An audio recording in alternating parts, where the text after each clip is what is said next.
ఒక చిన్న పసిపిన్నాడు సంతోషంగా ఒక అద్దాల రూమ్ కి వెళ్ళాడు. ఆ రూమ్ మొత్తం మిర్రర్స్ ఉన్నాయి. ఆ రూమ్ లో వెళ్ళిన తర్వాత సంతోషంగా అతన్ని చూసుకొని నవ్వుతూ కేకులు పెట్టేశాడు. అతనికి బయటకు వచ్చిన తర్వాత చాలా సంతోషంగా ఉంది. ఎందుకంటే ఈ ప్రపంచం ఎంత అందంగా ఉంది, నాలాగా నవ్వే వాళ్ళు ఫ్రెండ్స్ ఎంతమంది ఉన్నారు అని అనుకున్నాడు. కాసేపటి తర్వాత ఇంకో అబ్బాయి అదే రూమ్ కి వెళ్ళాడంట. కానీ ఈసారి ఆ అబ్బాయి చాలా చిరాగ్గా ఉన్నాడు, ఏడుస్తున్నాడంట. వాడు లోపలికి వెళ్ళి చూసిందే వాడిలాంటి పిన్నాడు ఎంతో మంది ఏడుస్తూ కనబడ్డాడు. సో వెంటనే ఆ అబ్బాయి ఇంకా ఎక్కువ ఏడ్చేసి ఇంకా చిరాకు పడేసి బయటకు వచ్చేసాడు. బయటకు వచ్చిన తర్వాత ఆ అబ్బాయి మనసులో అనుకున్నాడంట, ఈ ప్రపంచం ఎంత చెడ్డది, అందరూ ఏడుస్తున్న పిల్లలే ఉన్నారు ఇక్కడ, ఏడుస్తున్న వాళ్ళే నా లైఫ్ లో ఉన్నారు అనుకున్నారంట. సో ఈ కథ నేను ఎందుకు చెప్తున్నానంటే, ఇక్కడ మనం కూడా అలాగే మన లైఫ్ ఇట్స్ ఆ రిఫ్లెక్షన్ ఆఫ్ అవర్ థాట్స్. మీరు నిజంగా సంతోషంగా ఉంటూ 10 మందికి ప్రేమ పంచుతూ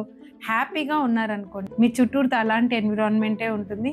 మీరు ప్రపంచం ఎంత బాగుంది అని అనిపిస్తుంది. అలాగే మీరు నెగిటివ్ గా ఉన్నారనుకోండి, డెఫినెట్ గా మనకి నెగిటివే ఎదురుపడుతుంది. So this is what life is all about. So మీ ఫ్రెండ్స్ లో ఎవరైనా ఇలాగే నెగిటివ్ గా ఆలోచించే వాళ్ళు ఉంటే డెఫినెట్ గా ఈ వీడియో వాళ్ళకి పంపించండి, వాళ్ళని ట్యాగ్ చేయండి. And see you all with more content.